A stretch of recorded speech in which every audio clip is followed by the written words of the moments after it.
வாசிக்கலாம். யோவான் சுவிசேஷம், யோவான் சுவிசேஷம் 6ஆம் அதிகாரம் 14வது வார்த்தை வாசிக்கலாம். இயேசு செய்த அற்புதத்தை அந்த மனுஷன் கண்டு, இயேசு செய்த அற்புதத்தை அந்த மனுஷர் கண்டு, மெய்யாகவே உலகத்தில் வருகிறான தீர்க்கதரிசி என்றார்கள். ஆதலால் அவர்கள் வந்து உன் சொல்லி நிமித்தம் அல்ல. 13-14 யோவான் சுவிசேஷம் 6ஆம் அதிகாரம் 13-14. அந்தபடியே அவர்கள் சேர்த்து வார்கோதுமை. யோவான் சுவிசேஷம் 6ஆம் அதிகாரம் 13-14. உன் சொல்லி நிமித்தம் அல்ல. 4ஆம் அதிகாரமா படிமா? 4ஆம் அதிகாரம் யோவான் சுவிசேஷம் 4ஆம் அதிகாரம். தீர்க்கதரிசி சொல்லி வந்துச்சு, உலக ரட்சகர் என்று அறிந்து கொண்டோம். யோவான் சுவிசேஷம் 4ஆம் அதிகாரம் 14 வார்த்தையை வாசிக்கிறோம்.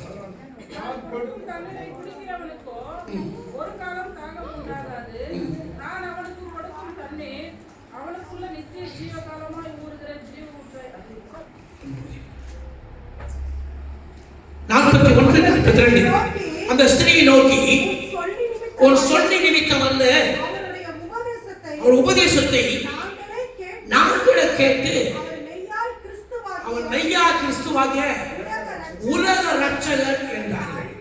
அல்லேலூயா. ஆண்டவர் இயேசு கிறிஸ்து யார்? உலக ரட்சகர். ரட்சகர் என்னங்க? ரெடீமர், விடுவிக்கிறவர். அல்லேலூயா. உங்களை மீட்கிறவர், உங்களை விடுவிக்கிறவர். அவர் உலக ரட்சகர் என்ற பெயர் ஏன் வந்தது? உலகம் சகல பாவத்துக்குள்ள உண்டானது. ரோமர் 5ஆம் அதிகாரம் 14வது வார்த்தையை வாசிக்கும் போது, ஆதாம் செய்த பாவம் மரணமானது வந்தது.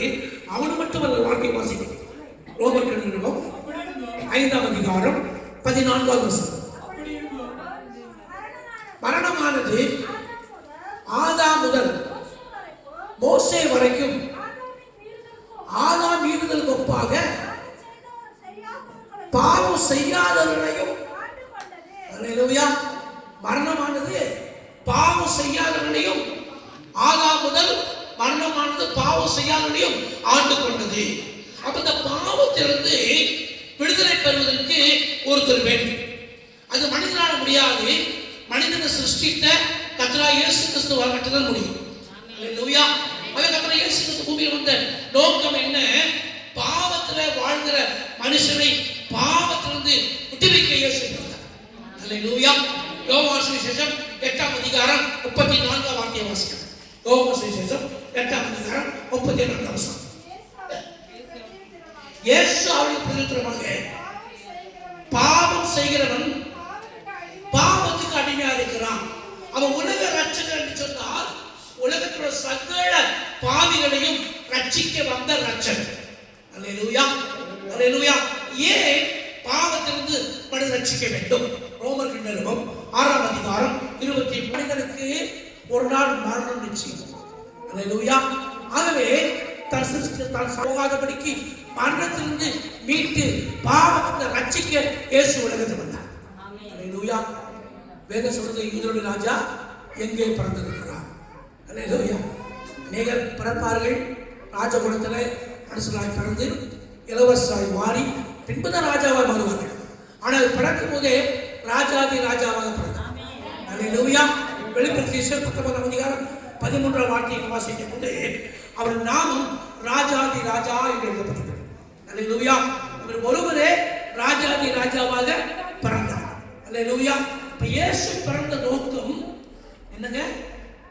பாவிகளை ரட்சித்து மரண ஆக்கில் வந்து 3 காரியங்கள் சொல்ல விரும்புகிறேன். ஒன்று, இயேசு பிறந்தது பாவத்திலிருந்து மனு குலத்தை ரட்சிக்கிறது. 2வது, பாவம் செய்கிற மனிதனை மரணத்திலிருந்து ரட்சிக்கிறது. எபிரேயர் 2ஆம் அதிகாரம் 14ஆம் வார்த்தையை வாசிக்கிறோம். எபிரேயர் 2:14. ஜீவகாலமெல்லாம்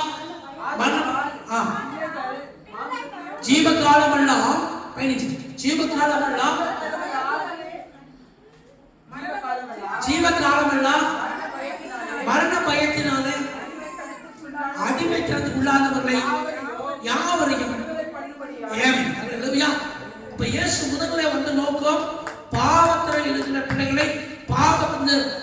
ரட்சித்து பரிசுத்தமாய் மாற்றும்படி சொல்கிறார். இரண்டாவதாக இயேசு பிறந்த நோக்கம் மரண ஆற்றலுக்குள்ளாய் மனிதனை தீர்க்காதபடி மரணத்திலிருந்து அதை விடுவிக்கும்படி இயேசு உலகத்தில் பிறந்தார்.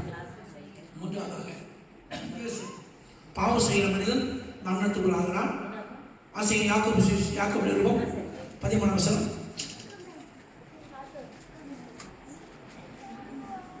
யாக்கோபு 1ஆம் அதிகாரம் 13. சோதிக்கப்படுகிற எவனோ நான் தேவனால் சோதிக்கப்படுகிறேன் என்று சொல்லாது. தேவன் கொல்லாமல் சோதிக்கிறவர் அல்ல, ஒருவனையும் சோதிக்கிறவரும் அல்ல. அவனவன் தன் கிறிஸ்துவின் இச்சையினாலே இழுக்கப்பட்டு சிக்குண்டு சோதிக்கப்படுகிறான். இச்சையானது கர்ப்பம் தரித்து பாவத்தை பிறப்பிக்கும். பாவம் பூர்ணமாகும் போது அல்லேலூயா. அதனால இயேசு கிறிஸ்து பாவத்தை சிலுவையில் சுமந்தார், சாபத்தை சிலுவையில் சுமந்தார். தன் சாயலாக படிக்கப்பட்ட மனிதன் மரணத்துக்குள்ளே போகக்கூடாது, அவனுக்கு மறுவாழ்வாகிய நித்திய ஜீவனை கொடுக்க வேண்டும் என்று சொல்லி தன்னுடைய ஜீவனையே மனிதனை கொடுத்து சிலுவையில் வைக்கிறான். அல்லேலூயா. ரெண்டு காரியங்களை பார்த்தோம். ஒன்று, பாவத்திலிருந்து மனுகுலத்தை ரட்சிக்கப்படுகிறார். இரண்டாவதாக மரண ஆக்கினியிலே மனிதன் ஆளாகாதபடிக்கு மரணத்திலிருந்து விடுவிக்க இயேசு ரட்சகராய் பிறந்தார். மூன்றாவதாக நரக பாவம் செய்கிற மனுஷன் நரகத்தை சம்பந்தம் அறியான். தானியேல் தீர்க்க புத்தகம் 12ஆம் அதிகாரம் 2ஆம் வசனம். தானியேல் 12:2. பூமியின் தூளிலே நித்திரை பண்ணுகிறாகிய அநேகர் சிலர் நித்திய ஜீவனுக்கும் நித்திய நிந்தைக்கும் நித்திய அழிவுக்கும் மனித ஆத்மா போகாதபடிக்கு அந்த நித்திய ஜீவனை இயேசு கொடுக்கும்படி இயேசு பிறந்தார். அல்லேலூயா. வேதம் சொல்லுது, யோவான் 1 யோவான் 5ஆம் அதிகாரம் 11ஆம் வசனத்திலே குமாரனை உடையவன் ஜீவனை உடையவன், குமாரன் இல்லாதவன் ஜீவன் இல்லாதவன். வேதம் சொல்லுது 1 யோவான் 2:28 ஒரு நித்திய ஜீவனை அளிப்பேன் என்பதே அவர் உனக்கு விட கொடுத்த வாக்குறுதி. இப்ப இயேசு இந்த உலகத்தில் பிறந்ததும் மனுகுலத்துக்காய் மரித்ததும் பாவத்தை மனிதன் ரட்சித்ததும் அவனுக்கு மறுவாழ்வாக நித்திய ஜீவனை கொடுப்பது குறித்து அப்போஸ்தலன் பவுல் ஒரு அழகான வசனம் சொல்றார். அப்போஸ்தலர் 11 திருப்பிக் கொள்ளுங்கள். 28ஆம் வார்த்தை வாசி. அவருக்குள் நாம் பிழைக்கிறோம், அவருக்குள் அசைகிறோம், அவருக்குள் இருக்கிறோம். அப்படியே உங்கள் புலவர்களிலும் சிலர் நாம் இயேசுடைய சந்ததி என்று சொல்லியிருக்கிறார்கள். இயேசு கிறிஸ்து வாழ்ந்த பின்பு திருமூலர் என்ற மனிதன் வாழ்ந்தார், ஒரு சித்தர். அவர் சொன்ன கவிதை, 4 6 10 பேர் 4 3 விட்ட பெண் மேலும் 10 மாறுடன் மேலிருந்த ஒன்றுமே கோடி அஞ்சித்திலே குரு இருந்து கூறிடல் தோடும் மேலின் ஆதவாய் தோன்றும் கோஷம் என்று சொன்னார். உலகத்தில் ஒரு தெய்வம் வரும், அந்த மனிதன் சாயா வரும். அந்த 4 6 4 6 எவ்வளவு?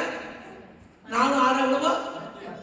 10 மேலும் 10 7 33 வயதில் 4 6 10 பேர் 4 3 விட்ட பெண் 17 மீண்டும் 4 6 10 பேர் 4 1 7 10 6 மேலிருந்து ஒன்றுமே. இந்த கணக்கு பண்ணீங்கன்னா 33 வயதில் இந்த பூமியில் ஒரு தெய்வம் இருக்கு.